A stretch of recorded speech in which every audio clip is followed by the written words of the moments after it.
While the show has managed to put a ton of the worst people in society behind bars, it also introduced the world to a man who took the spotlight for a different reason than most people who show up on TCAP: his disability. This jerk became a symbol of both shock and sympathy. He drove up as close as he could to the door so he didn't have to walk as far because he has the cane. His disability, coupled with his disgusting behavior, really made this guy a difficult person to come to terms with. He had a disability, sure, but he also showed up at the Sting House like all the rest. As Chris confronted him, it was hard to tell which way things would go. Told him to come on inside and he finally agreed. After his arrest, his action behind bars and his unwillingness to acknowledge the gravity of his deeds continued to fuel the fire. But it's safe to say that the story of Dustin Mfri stands out from ordinary post-TCAP stories. At 26 years old, Dustin bore the weight of cerebral palsy, a condition that had become inexplorably tied to his identity. His existence was intertwined with the support of Social Security benefits, providing him with the means to carve a life out for himself. But Dustin took that charity and squandered it. Meet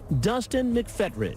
He's 26 years old, divorced, suffers from cerebral palsy, and collects Social Security benefits. You might pity him for his physical condition, but the reason he was here at the Sting House will have you reconsidering that very quick. You see, Dustin initiated conversations with a watchdog organization Setup, who posed as Laura, a seemingly innocent kid. You listen to him talking, he really is no different. He still is wanting to have sex with a little girl. And if that wasn't disturbing enough, he asked if she'd want him to shave her. And oral sex.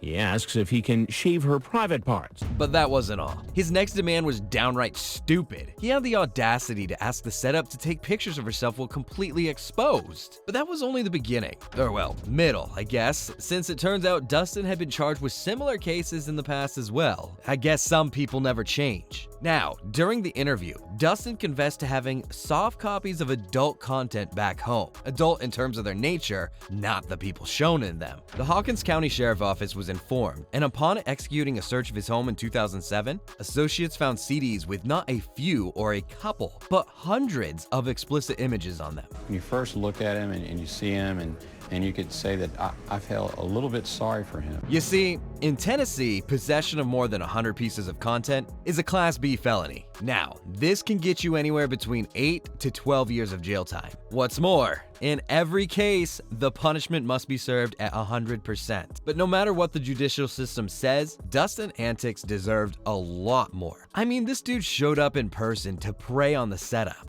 Whether he has cerebral palsy or not, he still was there to molest. Not only that, he repeatedly asked for their Social Security number. I mean, why would he even need that? And then, he shared his deep desire to be her boyfriend and slowly went on to pitch the idea of marriage. Yep, he wanted to marry her after like 5 seconds of knowing her. When the Setup seemed hesitant, that didn't stop him from proposing something even more wild. He asked her to run away with him. Well, if only you could run away with yourself, Dustin. Look, this might sound harsh, but no matter his condition, this dude was totally twisted and deserves all the hate in the world. I mean, just look at the chat logs. Despite the Setup's attempt to divert his attention, the dude kept going back to the topic of marriage, and not just once, multiple times. Well, at some point, I guess he had already started to see her as his partner, because out of nowhere, he started making even crazier demands. Like, look at this here. He made an audacious request for her to stamp an envelope and ziplock it in a bag before sending it over to his place. So,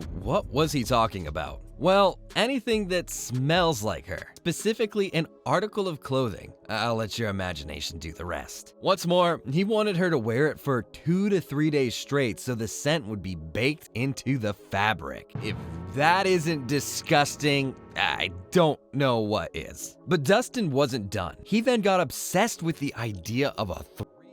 And he had a special request for who this third person should be: the Setup's sister. Now, somewhere between all of this, Dustin had a few concerns about the Setup being in collaboration with the cop, but that didn't stop him from driving 5 hours to see her. As you'll find out, this isn't his first time chatting inappropriately with a minor. And that's when Casey Morrow, the setup behind Laura, came face to face with the monster himself, and she couldn't believe her eyes. Coy Casey starts to feel sorry for him as she watches him struggle to get out of the car. I mean, only human to feel bad for someone like him, right? But then she remembers what he'd been saying online.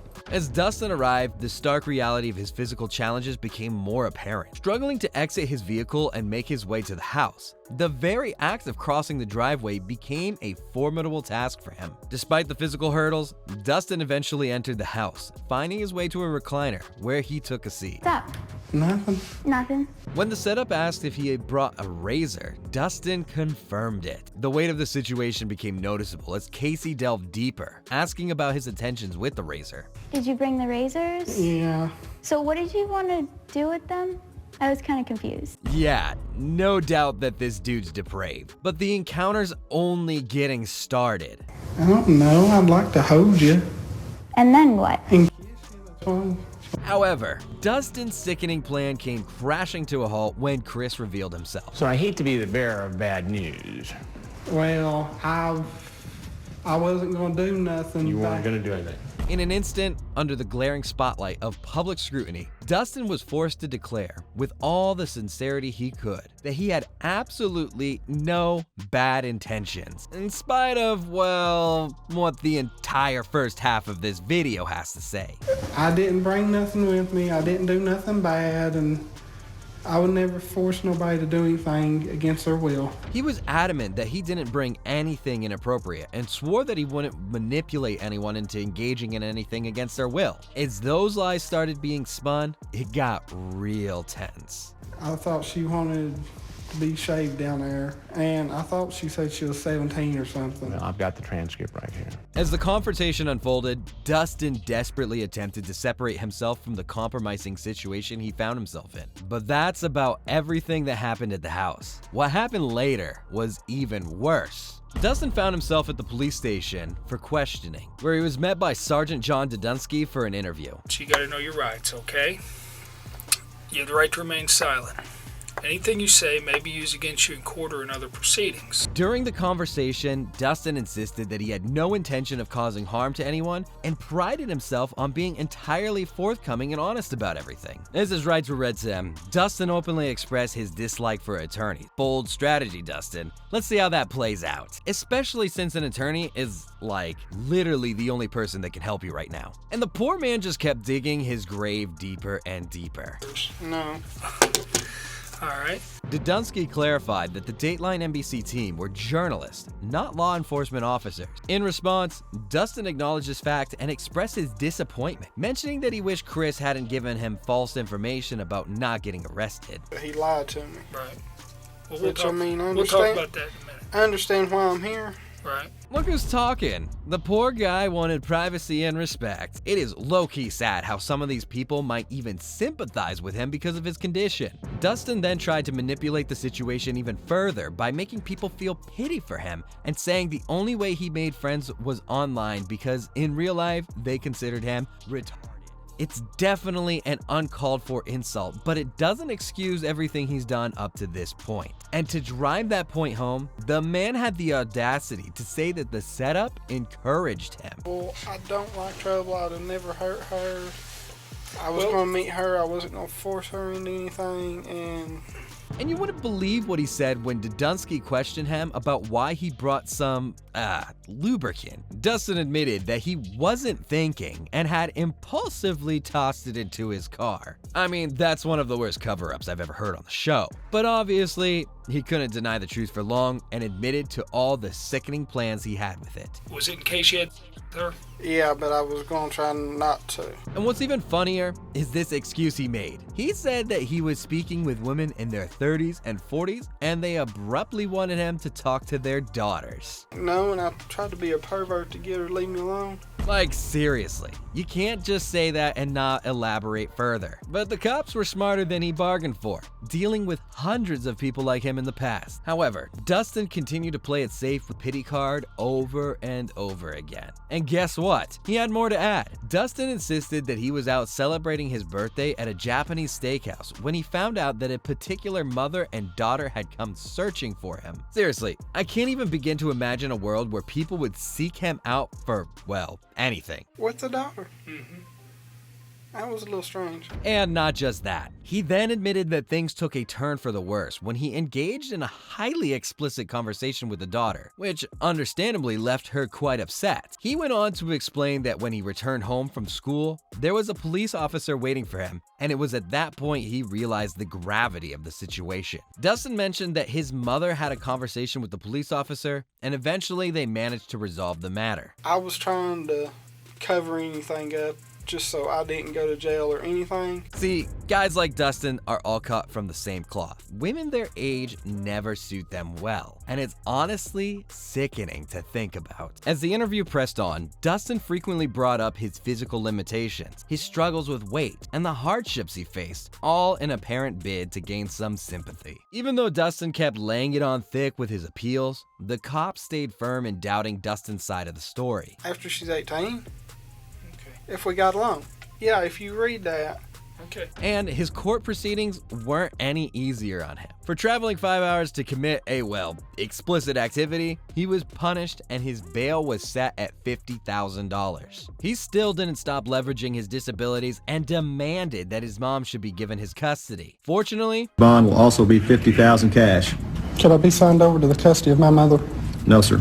Okay, I'll see you that Friday. she gets her vehicle back? it was denied by the court because clearly the man was up to no good. In 2008, he pled guilty and was given 5 years in prison with lifetime registry as an offender. The wheelchair-bound man appeared before Judge John Duggar in Hawkins County Circuit Court. And to his surprise, Judge Duggar handed down an 8-year prison term to be served concurrently with the 5-year prison sentence he was already serving in Kentucky. He tries to blame it all on the decoy. She was wanting me to come up here and see her so bad, and I didn't want to disappoint her. You're a grown man. If only he had stayed in prison in the first place, maybe he'd have avoided this entire mess. Not only did he make it worse for himself, but Dustin also received a $500 fine and was placed on community supervision for the rest of his life. Yeah, I was thinking more of her, but yeah, it was. In 2020, the counselor declared that Dustin wasn't trying to improve. And honestly, I'm not surprised. He is the type of guy who will never admit fault and work on his mistakes. Dustin was given yet another continuance in September 2021 because his family had vacation plans. During the examination of his counselor, he disclosed that Dustin has spent the most time of any offender in the program because he either refused to own to his acts that led him to this point or made justifications on why he couldn't make any favorable changes in his life. Then you send her a picture of people having sex.